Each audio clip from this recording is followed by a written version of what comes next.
네, 안녕하세요, 친구들. 오늘도 즐거운 세계지리 시간 시작해보도록 하겠습니다. 오늘 세계지리 시간의 주제는 북아메리카 공업지역의 형성과 변화에 대해서 살펴보려고 합니다. 우리 지난 시간에는 유럽의 공업지역의 형성과 변화에 대해서 살펴봤다면은 오늘은 북아메리카 지역으로 조금 이동을 해왔습니다. 자, 오늘 볼 주제의 순서 정리하고 가도록 할게요. 첫 번째로 북아메리카 공업지역의 형성과 변화에 대해서 살펴볼 거고요. 다음 두 번째로 형성과 변화의 결과 최근에 발달하고 있는 선벨트 지역의 성장에 대해서 살펴볼 겁니다. 다음 세 번째 마지막으로 유럽과 북아메리카의 도시 발달 특색에 대해서 오늘 간략하게만 살펴볼 거고 다음 시간에 이어서 도시화에 대해서 좀 더 살펴보려고 합니다. 학습지가 총 2장으로 구성되어 있어요. 양면으로 구성되어 있고 오늘 자료가 많기 때문에 학습지가 2장이 된 것이지만 내용이 막 어렵거나 많지는 않습니다. 그래서 오늘 2장의 양면 학습지를 다 나갈 예정이니까 친구들 집중해 주시고 빈칸까지 채워가면서 정리해 보도록 하겠습니다. 첫 번째 느낌적인 느낌 먼저 가보도록 할게요. 그 전에 우리가 북아메리카 백지도를 정리해 보려고 합니다. 그래서 A부터 같이 정리해 보도록 할게요. 이 지도를 제가 넣는 걸 깜빡해서 지도는 다음 시간 프린트에 넣도록 하겠어요. 친구들 A 파트 여기는 어디일까? 여기는 그린란드라고 적어주시면 되겠고요. B 국가 캐나다가 되겠고 캐나다. 그 다음에 C가 미국, 그리고 D가 북극해, 캐나다 북쪽에 있는 북극해가 됩니다. 다음 이 바다가 바로 태평양이 되겠고요. F가 대서양, G가 멕시코를 끼고 있는 멕시코만이라고 할 수 있어요. 이렇게 멕시코를 끼고 있죠. 그래서 지금 이제 우리가 오늘 배울 북아메리카 지역은 사실 국가로 따지면 캐나다와 미국 두 곳밖에 없습니다. 그리고 나머지 둘러싸고 있는 바다들을 좀 정리를 해봤고요. 멕시코는 여기 아래에 위치하고 있지만 사실 문화적으로 좀 더 아래쪽, 아메리카랑 조금 더 성격이 비슷한 특징을 가지고 있어서 멕시코는 남부 아메리카, 라틴 아메리카 정리할 때 같이 한번 정리를 해보도록 할게요. 자, 그래서 이제 오늘 배울 우리 실리콘밸리가 사실 오늘의 핵심 단어 중에 하나거든요. 그래서 실리콘밸리 느낌은 어떨까? 일단 여러분에게 느낌을 좀 보여주기 위해서 제가 영상 하나 가져왔고요. 살펴봤는데요. 지금 보신 것처럼 실리콘밸리에서는 굉장히 캘린더를 엄청 빡빡하게 짜고 서로 공유하는 문화를 통해서 좀 더 자유로운 일상생활을 하지만 그 자유로운 뒤에는 또 냉정한 성과평가를 하고 있다, 이런 얘기를 하고 있고요. 저는 사실 조금 아쉬웠던 게 저는 개인적으로 이제 교사라는 직업이 회사에서 야근하지 않지만 집에서 근무하는 시간 되게 많습니다. 자료를 만드는 시간이 엄청 길어요. 근데 이거를 보장해 줄 수는 없으니까 학교에서 더 몇 시간 일했는지 알아보고 그거에 대한 보상을 줄 수는 없으니까 아쉬운 점이 있긴 합니다. 그래서 각각의 어떤 직업의 장단점이 있을 거고요. 각자 사람들마다 이제 원하는 방식이 또 다를 거기 때문에 그거는 한번 참고해 주시면 되겠고요. 같이 이제 본격적으로 북아메리카의 공업지역 형성과 변화에 대해서 보도록 하겠습니다, 친구들.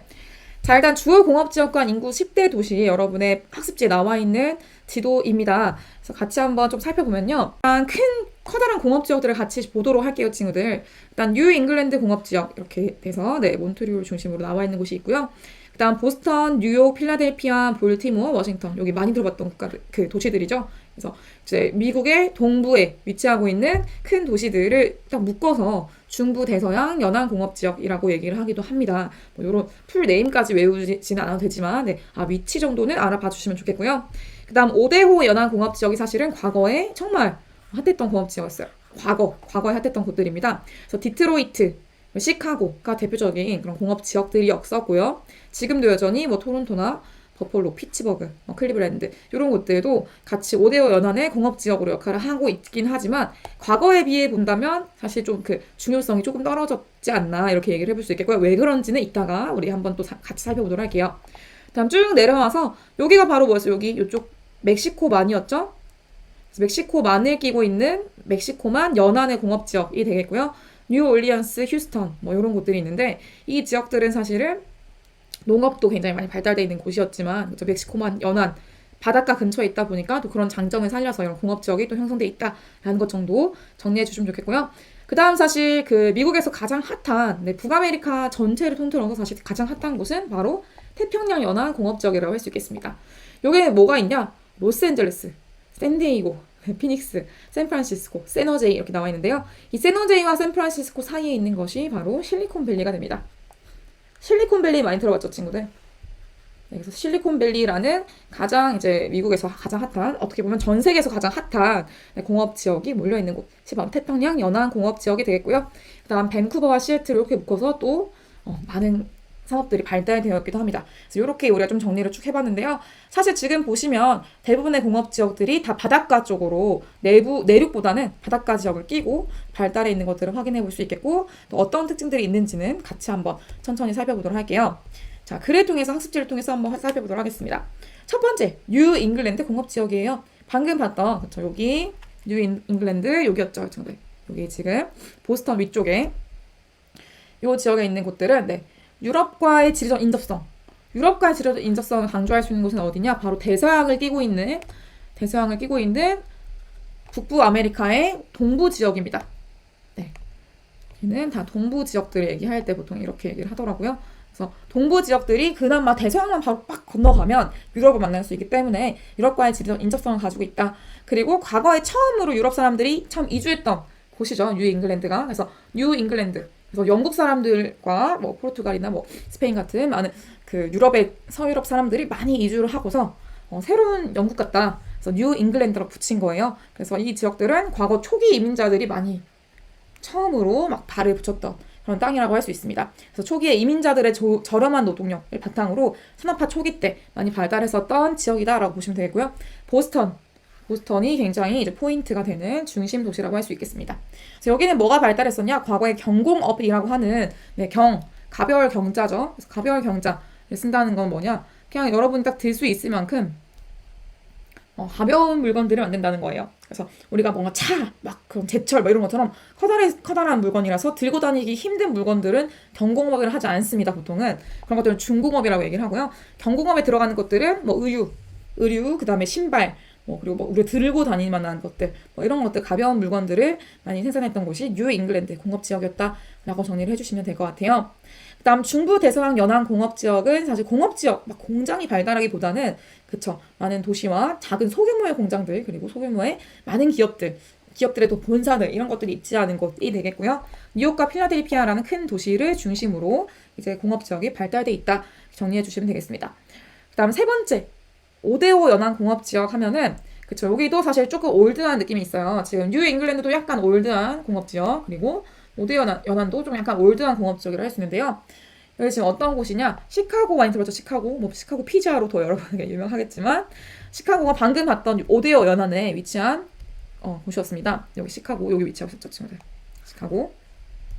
그래서 시카고에는 원래 뭐가 있었냐? 제철 공업이 발달돼 있었어요. 제철. 네, 지금은 대화가 제철이지만 시카고에는 제철 공업이 발달됐었다. 그래서 철강판을 만드는 공업이 많이 발달돼 있었고요. 디트로이트 하면은 과거에 또 자동차 공업이 많이 발달돼 있었던 곳이다. 정리를 해볼 수 있겠고, 이렇게 커다란 물건들을 만드는, 바로 우리가 사람이 옮길 수 없을 만큼 무거운 물건들을 중공업이라고 하기도 하고요. 또는 중공업과 화학공업을 합쳐서 중화학공업이라고 하기도 합니다. 그래서 중화학공업이 발달돼 있었다라고 정리를 해볼 수가 있어요. 이 지역들도 사실은 지금은 많은 기업들이 빠져나오고 있고, 그 기업 자체가 사실은 조금 망한 기업들도 많이 있고 좀 흥망성쇠가 있었다 보니까 과거에 굉장히 발달돼 있었던 지역이었지만 지금은 아주 핫하진 않다, 이렇게 보시면 되겠고요. 그래서 지금 제가 올드하다라고 정리를 했죠. 그래서 중화공업이 발달돼 있었던 곳이다 라고 정리해 보시면 되겠고요. 왜 하필 이 지역이 발달됐었는가를 보시면은 바로 이게 또 포인트라고 할 수 있습니다. 과거에 우리 유럽 공업 지역 정리할 때도 우리 과거에 루르 공업 지역, 자르, 그리고 요크셔, 랭커셔 이런 지역들을 봤을 때 과거의 공업 지역들, 산업화 초기의 공업 지역들은 뭐가 중요했다. 석탄, 그 다음에 철광석 같은 자원들이 나는지 나지 않는지가 중요하다고 했었죠. 그래서 이런 것들이 이제 나는 곳들, 풍부한 지하전이 매장되어 있는 곳들을 중심으로 과거의 공업 지역들은 발달했었습니다. 그래서 역시 마찬가지로 북아메리카에서도 5대 연안에 철광석 산지가 많았어요. 그리고 에팔레차 산맥이 이제 고기 스콕 산지이기 때문에, 고기 스콕 산지였기 때문에 에팔레치아 산맥 근처에도 또 석탄이 많았습니다. 그렇다 보니까 이 석탄과 철광석을 구하기 쉬운 곳들 위주로 지금 방금 봤던 약간은 올드한 과거의 공업 지역들이 발달했었다라고 정리를 해주시면 충분할 것 같습니다, 친구들. 네, 이렇게 제가 중요한 지역들은 표시를 해봤고요. 넘어갈게요. 자, 그래서 5대5 연안의 공업 지역들을 또 이제 지도를 통해서 한번 살펴보려고 가려고 하는데요. 역시 보시면은 일단 가장 많이 보이는 단어들이 있어요. 땡땡 탄전, 땡땡 탄전, 웨스트 버지니아 탄전 이렇게 나와 있고요. 탄전이라고 하면 뭘까? 우리 그냥 탄광이라고 생각하시면 돼요. 탄광. 네, 석탄을 캐는 탄광들이라고 할 수가 있겠죠. 그 다음에 그 철광석 산지들도 있습니다. 다른 색깔로 좀 표시해 볼까요? 철광석 산지들은 지금 이쪽에 메사비, 덜루스 이런 지역들 지금 표시가 되고 있겠죠.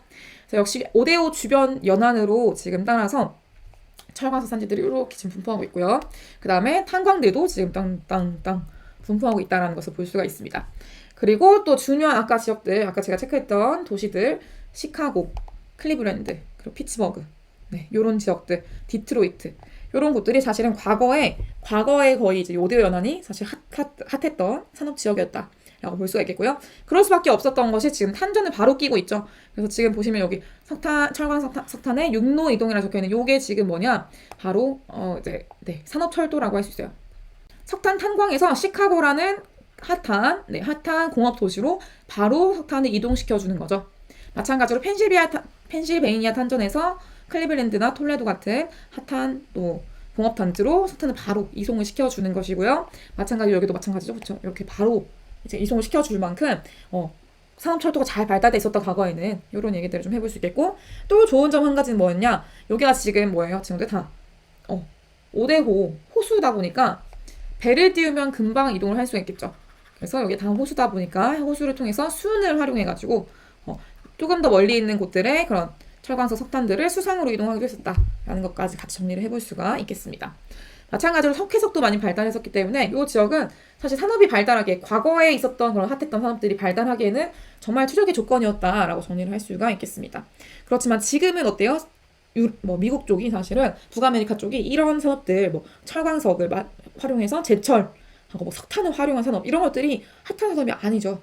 이 주력 산업이 아니다 보니까 지금 이 지역들은 다 약간은 정체기를 겪고 있다. 우리나라 마치 정선과 태백 같은 곳들처럼 약간은 힘든 시기를 겪고 있다. 이렇게 정리해 주시면 좋겠습니다. 자, 그래서 같이 또 빈칸 채우고 갈 건데요. 방금 봤던 편리한 수은 교통 5대5와 세인트 로렌스 그리고 대서양을 잇는 운하를 또 만들어 놨어요. 그래서 이 운하를 통해서 바로바로 만든 그 물건들을 바로바로 전달을 시킬 수 있을 정도로 굉장히 잘 발달돼 있었던 수은 교통을 자랑하고 있었다. 하지만 지금은 이게 큰 의미가 없어졌기 때문에 과거에 올드한 공업지역이 되어버렸다라고 정리를 해주시면 되겠고요. 그 다음 또 좋았던 점 뭐냐? 5대5 연안에 사실 대도시들이 많이 발달되어 있습니다. 그래서 토론토, 캐나다의 토론토라든지 그다음 미국의 뉴욕 같은 곳들 이런 우리가 딱 이름만 들으면 바로 알아볼 수 있는 대도시들이 이 지역 근처에 발달하고 있었어요. 그래서 넓은 소비 시장이 있었고 그다음 대도시가 있다는 건 뭐야? 사람들이 많다는 거니까 노동력을 구하기가 쉽다는 거죠. 그래서 이런 장점들 때문에 더 발달할 수 있었다. 과거에 더 발달할 수 있었던 배경들을 이렇게 정리해 볼 수가 있겠습니다. 그다음 네 번째 캐나다의 공업지역 우리 방금 봤던 토론토 이렇게 정리해 주시면 되고요. 토론토랑 그 다음에 세인트 로렌스 강의 몬트리올 연안 중심으로 캐나다도 역시 공업지역이 발달했었다라고 정리해 주시면 되겠습니다. 자, 그래서 넘어와서 이제 북부 아메리카의 공업지역 변화에 대해서 살펴보고 가도록 할게요. 북부 아메리카 공업지역 하면은 이제 아까 봤던 5대 연안 그리고 이런 지역들은 다 전통적인 공업지역이라고 할 수 있어요, 친구들. 그래서 고품질의 철광석이 다 써버리게 된 거죠. 그래서 해외 자원들을 많이 수입을 해야 되는 어떤 필요가 생기게 된 겁니다. 그러다 보니까 수입을 하려면은 신흥공업 국가들, 또 자원이 많은 국가들에서 수입을 해오기 좋은 곳들로 위치를 하는 게 좋겠죠. 그런데 어차피 대서양 쪽, 동부 쪽으로 가봤자 유럽과 가까운 지역이기 때문에 유럽은 막 자원이 많지 않잖아요. 그래서 해외 자원들을 수입하기 좀 더 편한 곳들로 이제 좀 공업적으로 이동하게 되었다. 정리해 볼 수 있겠고요.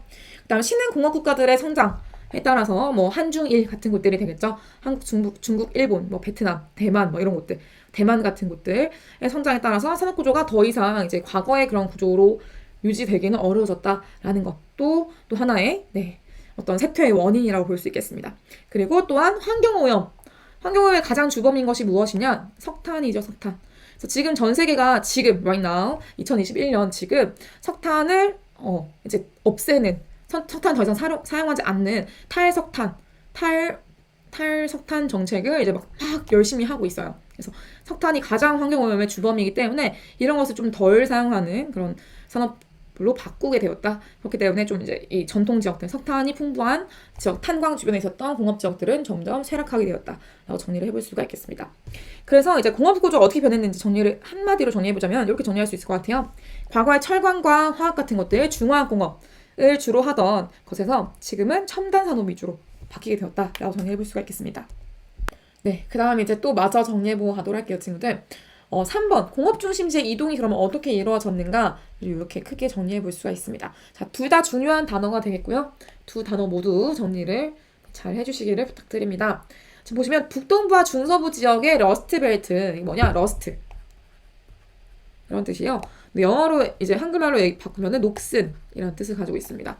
그래서 과거에 철강을 만들고 석탄을 활용해서 뭔가 이제 산업을 하던 것들이 철강은 어때요? 철은 사실 시간이 지남에 따라서 뭐 비를 맞고 또 산소에 노출되고 하면 산화작용을 받죠. 산화가 되어서 녹슬게 되는 거잖아요. 그래서 녹슬어버린 벨트다. 그래서 러스트 벨트. 이름도 너무 슬프죠. 그래서 러스트 벨트라고 부르는 녹슨 지대. 과거의 영광을 가지고 있는 그런 공업 지역이라 할 수 있겠고요. 과거의 러스트 벨트에서 최근에는 어디로 다 이동했냐? 최근이라고 하기도 좀 어려운 게 거의 한 20년 정도 됐습니다, 친구들. 20, 30년 정도 됐는데 남부와 서부의 썬벨트로 공업지역은 거의 다 이동했다라고 보시면 돼요. 러스트벨트는 거의 이제는 없다. 쉽지 않다. 지금 썬벨트조차도 사실은 이제 만들어진 지 꽤 됐기 때문에 썬벨트에서도 또 다른 새로운 지역으로 이동하는 흐름도 나타나고 있습니다. 하지만 이제 교과서에서는 조금 이제 후행적으로 정리되어 있기 때문에 썬벨트까지 정리가 되어 있고요. 여러분 조금 더 관심 있는 친구들은 뉴스를 통해서 또 좀 더 공부해 보시면 더 좋을 것 같아요. 썬벨트 하면 사실은 굉장히 이제 핫한 지역 중에 한 군데라고 할 수 있는데요. 이 썬벨트는 전 세계적으로 핫합니다. 근데 어떤 곳이냐? 공업 입지 조건이 되게 좋아요. 그래서 이 좋은 특징들을 같이 정리를 해보고 가도록 할게요. 보시면 네, 온화한 기후가 일단 너무나 좋습니다. 기후가 일단 온화하다는 거 뭐냐? 1년 내내 계속 추운 시기가 거의 없어. 이 지역은 거의 그쵸. 지중해성 기후라든지 아니면 CFA 기후이기 때문에 좀 더 1년 내내 기온이 따뜻하고 그 다음에 비도 잘 많이 오지 않는 그런 기후. 1년 내내 기온이 막 굉장히 따스한 지역이다 보니까 사람들이 뭔가 추워가지고 막 이렇게 몸을 움츠리고 막 이렇게 힘들어하고 이런 시기가 없는 거예요. 그래서 그 사람들이 항상 즐겁게 일을 할 수 있다. 이런 기후도 되게 중요한 역할을 한다라고 정리를 할 수 있겠고요. 두 번째로 풍부한 석유와 천연가스.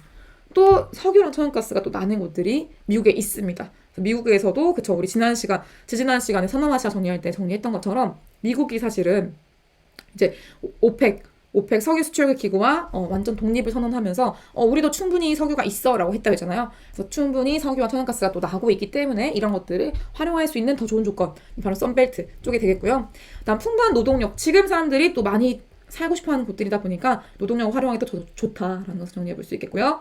다음 마지막으로 지방정부의 지원이라고 해서 지방정부가 또 다양한 용지들도 제공하고 세금 혜택도 줬었다. 하지만 요건 조금 올드한 것 같아요. 요건 옛날 얘기인 것 같고 지금은 사실 너무 핫하다 보니까 저렴한 용지 제공이 좀 쉽지 않지 않나. 네. 사실 지금 가장 큰 문제 선벨트 지역 특히나 실리콘밸리나 저 캘리포니아 지역의 가장 큰 문제는 너무 땅값이 비싸다는 거거든요. 그래서 요거는 조금 맞진 않지만 과거 초창기 선벨트가 막 성장할 때는 요게 이제 좀 의미가 있는 내용이었다라고 정리를 해두시면 좋겠습니다.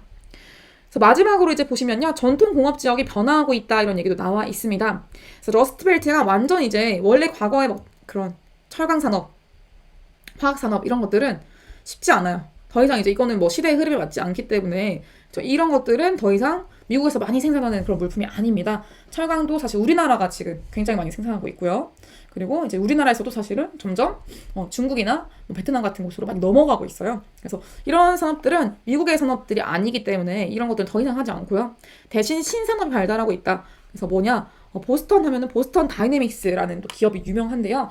최근에 현대차가 여기를 인수를 했습니다. 근데 보스턴 다이내믹스가 뭐 하는 회사냐? 로봇을 개발해요. 로봇 멍멍이 로봇 개인데 로봇독인데 네, 이 로봇독이 이제 그 범 내려온다 하는 그 노래에 따라서 맞춰서 춤을 추는 영상이 있습니다. 그래서 이거는 제가 가져오진 못했지만 제가 다음번에 또 기회가 되면 다시 한번 보여주겠고요, 친구들. 그래서 과거의 모습과는 달리 신산업을 육성하기 위해서 열심히 노력하고 있다라는 점만 좀 기억을 해주시면 좋겠습니다.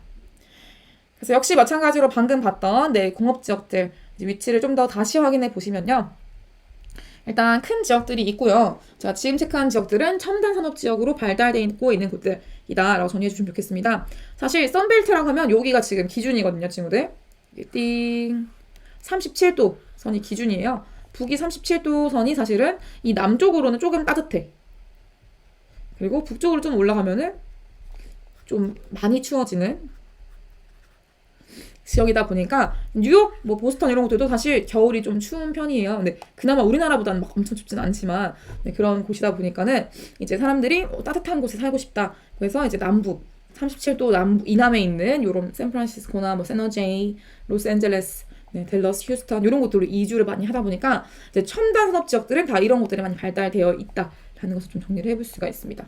그래서 과거에 발달했었던 5대5 연안의 공업 지역들은 이제 조금 힘들어졌고 지금은 다 이동을 한 상태다라고 정리해 보시면 되겠고요. 시카고 같은 곳들은 이제 새로운 또 산업 발달시키기 위해서 노력을 하고 있으나 쉽지는 않다. 좀 정리를 해주시면 좋겠습니다. 자, 그럼 넘어가서 선벨트 지역의 성장에 대해서 또 살펴보고 가도록 할게요, 친구들. 선벨트 지역 정말 열심히 성장하고 있는데요. 방금 봤던 그쵸? 37도선 라인 기준으로 지금 남쪽이 다 선벨트 지역이라고 할 수가 있어요. 실리콘밸리는 조금 북쪽에 있긴 하지만 그래도 굉장히 따뜻합니다. 특히나 여기 태평양을 끼고 있기 때문에 바다 영향 많이 받아서 굉장히 따뜻한 특징을 보여주고 있습니다. 이 지역들의 이제 주력 산업들을 좀 하나씩 살펴보면요. 그쵸?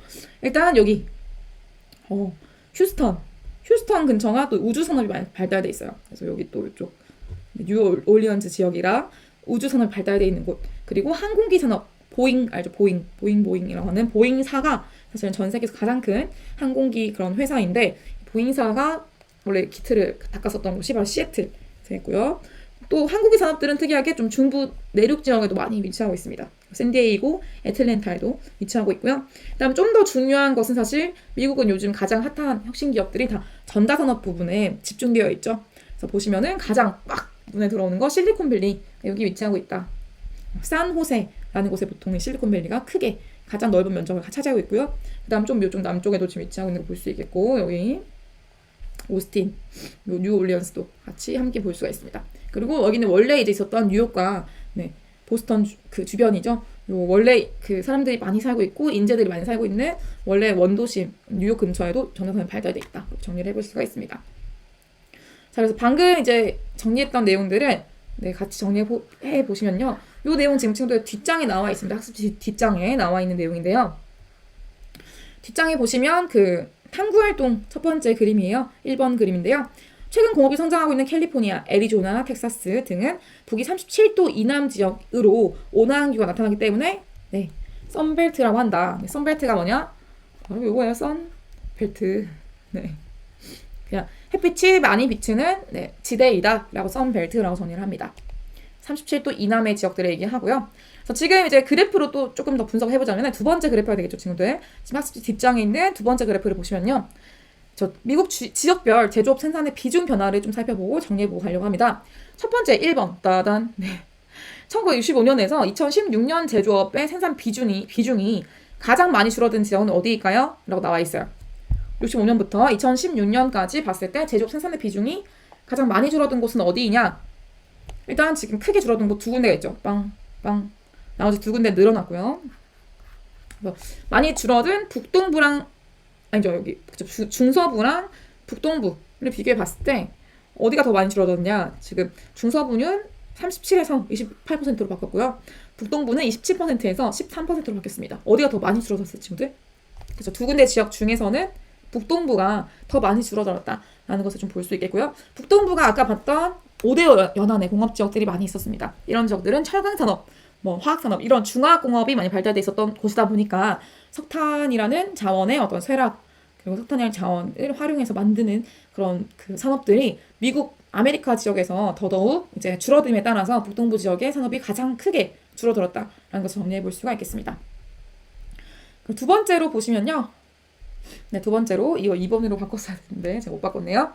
1965년에서 2016년 제조업 생산의 비중이 가장 많이 늘어난 지역은 어디냐? 늘어난 곳.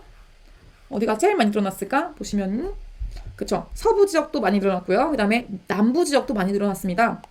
하지만 두 군데 중에 더 많이 늘어난 것을 보시면은 남부가 바로 23%에서 35%로 늘어났기 때문에 훨씬 더 많이 늘어났다는 것을 볼 수가 있습니다.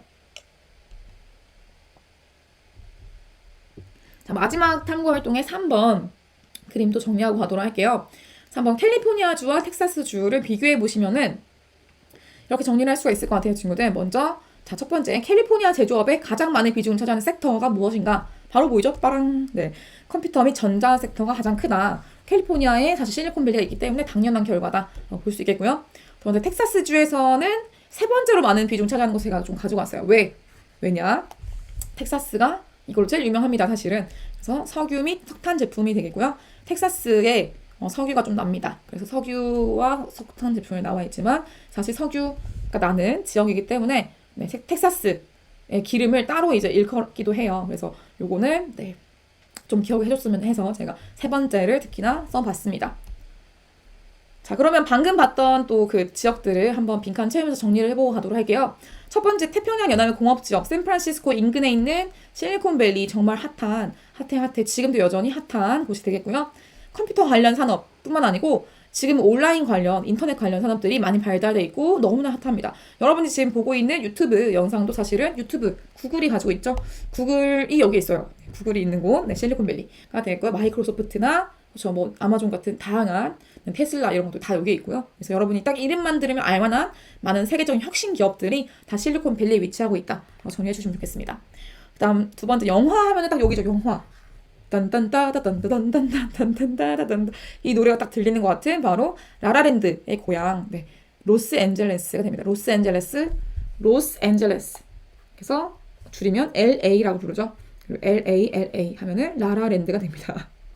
그래서 라라랜드의 고장, 네, LA, 네, 라송도 예전에 있었는데, 네, LA가 또 영화 산업의 본 고장이라 할 수 있겠고요.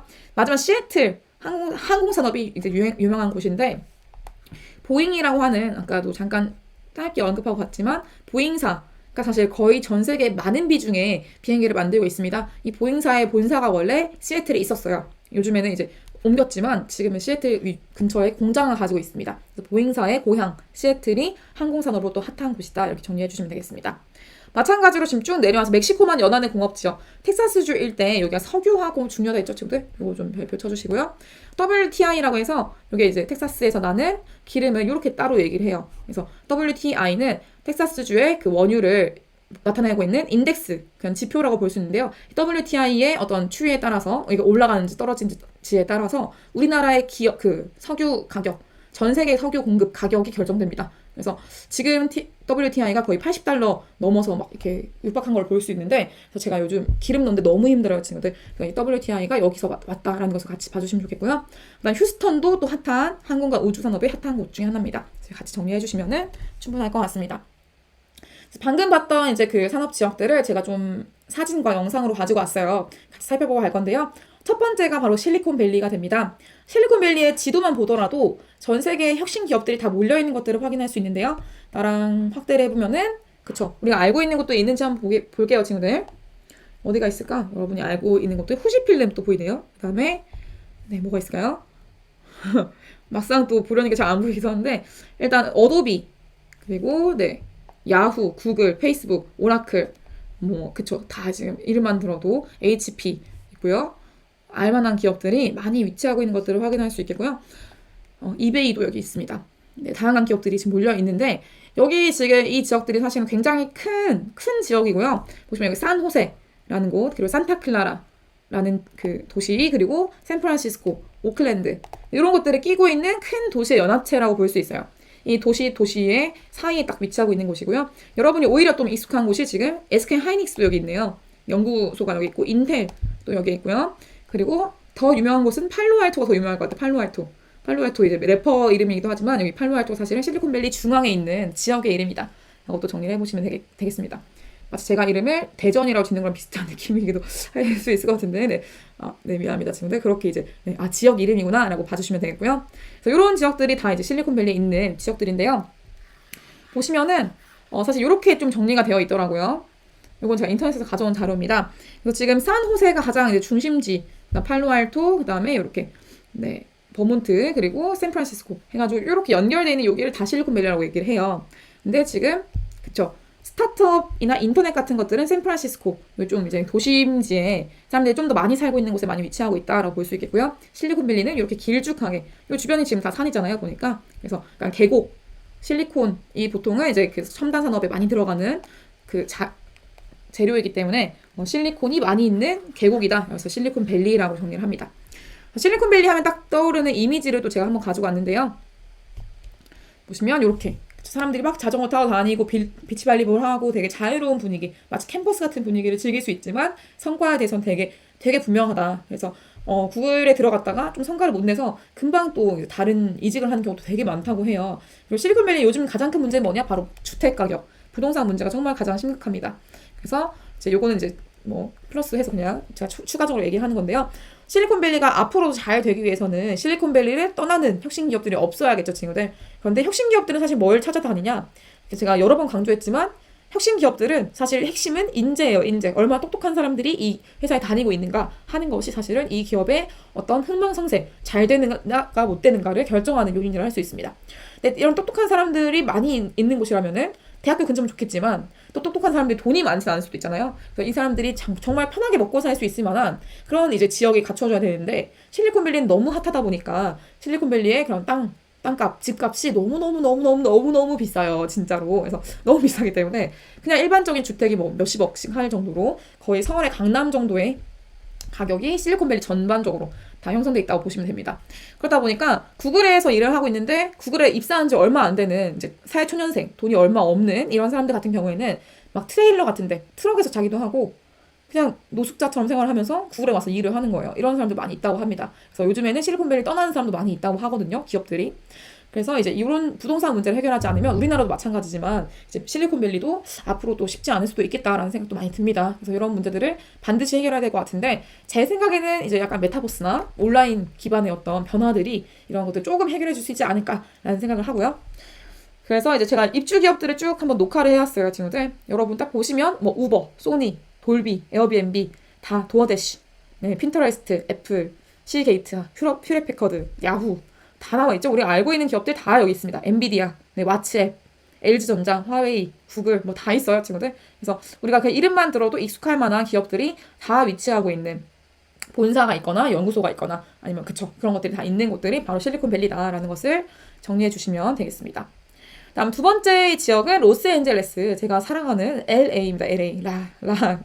LA 라라랜드가 또 제 인생 영화라서 제가 너무 좋아하는 곳인데 LA 찾아보니까 사진이 너무 예쁜 게 많더라고요. 제가 열심히 골라서 가져왔는데요. LA 하면은 사실 할리우드의 고향이라고 볼 수 있겠고요. 그래서 할리우드 스트리트가 이렇게 있고 그다음 LA가 가장 유명한 거 사실은 이렇게 해질 무렵에 그 노을과 그 매직 아워 라라랜드에서 나왔었던 네, 여기 그린피스가 아니라 네, 천문대 그리고 LA의 모습인데요. 이런 모습들로 유명한 LA는 사실 영화 산업의 어떤 메카라고 할 수가 있습니다. 네, 영화 산업 메카인 이유 잠깐 또 영상으로 한번 확인해 보고 가도록 할게요. 오늘은 미국에서 두 번째로 큰 도시인 로스앤젤레스를 소개해 드릴게요. 로스앤젤레스는 캘리포니아 주에 위치해 있고 대한민국보다 4배나 더 커요. 도시의 서쪽에는 태평양이 있고 2시간 남쪽에 멕시코가 있어요. 로스앤젤레스에서 가장 높은 이 건물 서쪽으로 코리아타운이 있어요. 한국인이 많이 살아서 전화를 잘못 걸어도 한국인이 전화를 받아요. 로스앤젤레스 최고의 관광지로 꼽히는 원조 유니버셜 스튜디오로 가볼게요. 유니버셜 스튜디오는 실제 영화 촬영지로 운이 좋으면 영화배우도 만날 수 있어요. 13개의 영화 촬영지를 방문해보세요. 전세계 유일한 영화 촬영장이 있는 테마파크예요. 줄이 너무 길다고 포기하지 마세요. 더보기에 꿀 정보를 남길게요.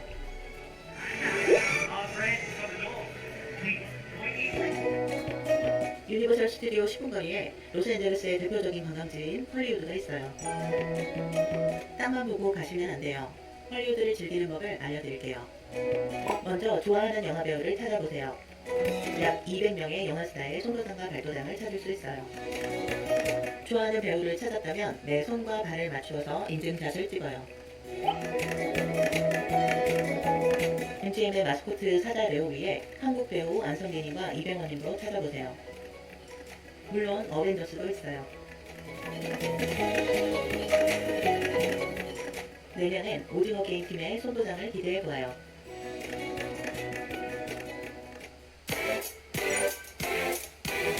(2700개) 이상의 별이 새겨진 명예의 거리로 나가볼게요.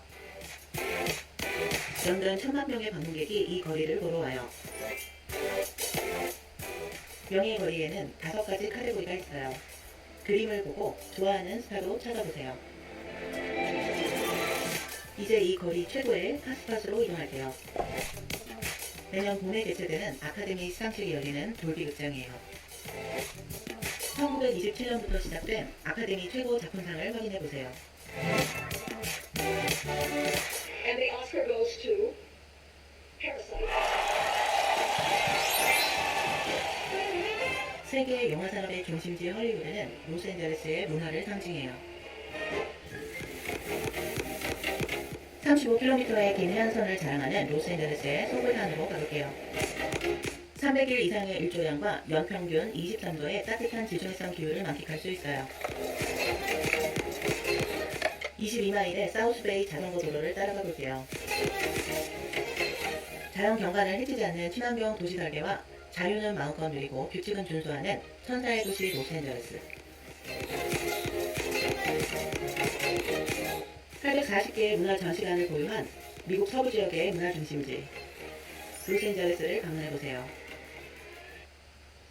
네, 여기까지 살펴봤고요. 로스앤젤레스의 어떤 분위기를 느껴볼 수 있었는지 모르겠습니다, 친구들. 네, 세 번째 도시인 시애틀도 마저 살펴보고 갈 건데요. 시애틀은 이렇게 지금 스페이스 니들 유명한 곳입니다. 지금 이렇게 보이는 랜드마크로 유명한 곳인데요. 시애틀도 사실 이제 유명한 것이 시애틀의 잠 못 이루는 밤이라는 옛날 영화로 유명하기도 한데 여러분 아마 못 봤을 것 같아요. 저도 최근에 봤거든요. 근데 요 그 영화 말고도 사실 시애틀이 유명한 것이 여러 가지가 있습니다. 아까 얘기했던 보잉라고 하는 그 회사가 바로 여기이고요. 이 보잉사의 비행기의 본사, 사실 비행기를 만드는 보잉사의 본사가 있었던 곳이 여기 시애틀이었다. 지금은 네, 항공박물관이 있고요. 지금은 이제 공장은 아직까지 여기 근처에 위치하고 있다. 이렇게 보시면 되겠습니다. 그리고 또 유명한 것이 스타벅스의 제1호점이 바로 시애틀에 있습니다. 이렇게 나와 있고요. First Starbucks Store 이렇게 나와 있고, 네. 그래서 전 세계 1호 스타벅스인 시애틀의 스타벅스는 항상 줄이 서 있고 항상 텀블러를 사기 위해서 사람들이 기다리고 있다고 합니다. 그래서 우리나라 사람들만큼 스타벅스를 좋아하는 사람도 쉽지 않은데 시애틀을 가면 더 심한 열기를 느낄 수 있다 이렇게 얘기를 하고요. 마지막 유럽과 북아메리카의 도시 특색을 보시면요. 오늘은 간략하게만 도시 특색 정리하고 다음 시간에 도시의 어떤 내부 구조를 조금 더 상세하게 도시 국가별로 대륙별로 정리를 해보려고 합니다. 그래서 지금 유럽과 북아메리카의 도시 특색을 보시면요. 첫 번째 산업화가 일찍 시작되었기 때문에 오랜 기간 동안 도시화가 진행되었다. 이게 또 가장 큰 특징 중에 하나라고 할 수 있습니다. 그래서 오랜 기간 동안 도시화가 진행된 만큼 지금 현재는 뭐에 와 있다. 도시화의 종착 단계에 와 있다라고 얘기할 수 있겠고요. 그래서 도시화율이 굉장히 높다라는 것을 살펴볼 수 있습니다. 그래서 우리 도시 파트 공부할 때 보시면 이제 대륙별로 봤을 때 북아메리카의 도시화율이 가장 높았던 것을 확인할 수 있을 거예요, 친구들. 그래서 그거 다시 한번 체크해 주시면 좋겠고요. 다음 3번. 도시의 인구 증가와 교통의 발달로 대도시 인구 및 주거지의 교외화 현상이 나타나고 있다. 그래서 아까도 얘기했지만 그쵸? 지금 대도시의 중심부는 너무너무 비싸. 너무너무 땅값이 오르다 보니까 사람들이 막 진짜 같은 가격으로 되게 좁아 터진 막 그런 이제 지역에 살아야 되는 거예요. 막 바퀴벌레 나오고 막 쥐 나오고 이런데 뉴욕 같은 경우에는 그냥 같이 사는 거예요. 함께 사는 거다 보니까 이제 이럴 바에는 차라리 내가 넓은 곳으로 교외 지역으로 가서 서브얼브라고 하죠. 교외 지역으로 가서 훨씬 더 내가 좀 윤택한 생활을 하겠다. 서브얼브로 가겠다라고 하는 것이 이제 교외화 현상이라고 할 수 있겠고요. 교외 지역으로 사람들이 이동하는 현상이라고 할 수 있습니다. 교외 지역으로 간다고 해서 도시에서 일을 안 하는 게 아니라 교외 지역에서 살면서 도시 내부로 출퇴근을 해요. 그래서 이제 좀 출퇴근길에는 좀 막히는 러쉬 현상도 있을 수 있겠죠. 그래서 네, 요 지역들 이제 세계적 영향을 끼치는 세계 도시들이 발달했다라는 것을 좀 볼 수가 있겠고요. 특히 미국 북동부의 메갈로폴리스라고 하는 또 큰 거대 도시 단지가 또 형성되어 있습니다. 이게 아까 얘기했던 교외화랑도 사실 연결되어 있는데요. 교외화가 너무 심해지다 보니까 교외화의 결과 하나의 커다란 대도시가 만들어진 거예요. 대도시가 만들어져서 이 대도시의 전체 통째로 이제 이거를 이제 대도시권이라고 하거든요. 대도시권. 그래서 원래 뉴욕이 요만큼이었는데 뉴욕 근처로 점점 사람들이 이동한 거야. 그러다 보니까 필라델피아도 거의 이어진 거죠, 이렇게. 그리고 점점 더 사람들이 더 바깥으로 가다 보니까 이렇게 또 이런 것들이 점점 이렇게 넓어지면서 큰 도시들 중심으로 교외화가 진행되다 보니까 거의 약간 연결되어 있는 느낌? 이렇게 연결된 느낌이 돼버린 거죠. 이것을 우리가 메갈로폴리스다 이렇게 얘기를 하고요. 지금은 이제 그쵸 2020년이 넘었기 때문에 더더욱 넓어졌다라고 보시면 되겠습니다. 그래서 이런 이제 메갈로폴리스를 가장 이제 편하게 만드는 것은 바로 교통, 특히 자동차 교통이 되게 중요하거든요. 미국에서는. 그래서 자동차 교통, 고속도로의 발달이 되게 이런 교회화와 메갈로폴리스의 대도시권화를 가지고 왔다라고 정리를 해볼 수도 있습니다, 친구들. 자, 그래서 유럽과 북아메리카의 대도시권 형성에서 보시면 대도시권의 통근 통합권, 상권 같은 것들도 확대되어서 주변 지역과 기능적으로 연결되어 버리는 대도시권이 형성되어 버리는 대도시권화 뭐 이렇게 얘기를 할 수 있겠고요.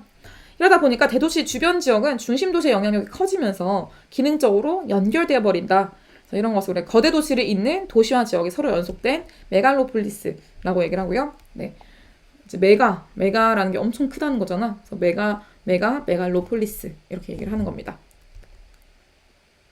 미국에서는 그쵸 보스턴, 뉴욕, 필라델피아, 볼티모어, 워싱턴까지 이어지는 곳이 되겠고요. 영국에서도 런던과 리버풀을 잇는 굉장히 긴 메갈로폴리스가 발달되어 있습니다. 그래서 우리나라도 사실은 요즘에는 그 우리나라 수도권 지역과 그다음 부산 쪽 이제 부울경 메갈로폴리스 이렇게 얘기를 하기도 해요. 그래서 그런 지역들 크게 발달되어 있는 도시를 잇는 지역을 뭐 메가시티, 뭐 메갈로폴리스, 메트로폴리스 이렇게 얘기를 합니다. 대도시권 이렇게 얘기를 하기도 하고요. 그래서 다양한 단어들이 있으니까 요거는 다음 시간에 조금 더 자세히 설명해 보도록 할게요, 친구들. 자, 그래서 오늘 얘기한 거 이제 정리를 쭉 해보자면요. 오늘 크게 북아메리카의 공업 구조의 변화 그리고 이제 북아메리카 도시의 특징에 대해서 좀 살펴봤습니다. 그래서 북아메리카 공업 구조는 무슨 공업에서 중화공업에서 컴퓨터, 항공산업 등의 첨단 산업으로 이동하게 되었다라고 볼 수 있겠고요. 북동부 중서부의 러스트벨트에서 남부 및 서부의 선벨트 중심으로 중심지가 이동하였다라고 정리를 해볼 수가 있겠습니다. 네, 오늘 내용도 사실 좀 많았는데요, 친구들. 오늘 내용 어렵진 않으니까 다시 한번 천천히 정리를 잘 해보시고요. 다음 시간도 역시 유럽과 북아메리카 지역의 도시에 대해서 좀 더 얘기를 해보려고 합니다. 오늘 수고 많았고요. 건강한 하루 보내시고 내일 또 만나요.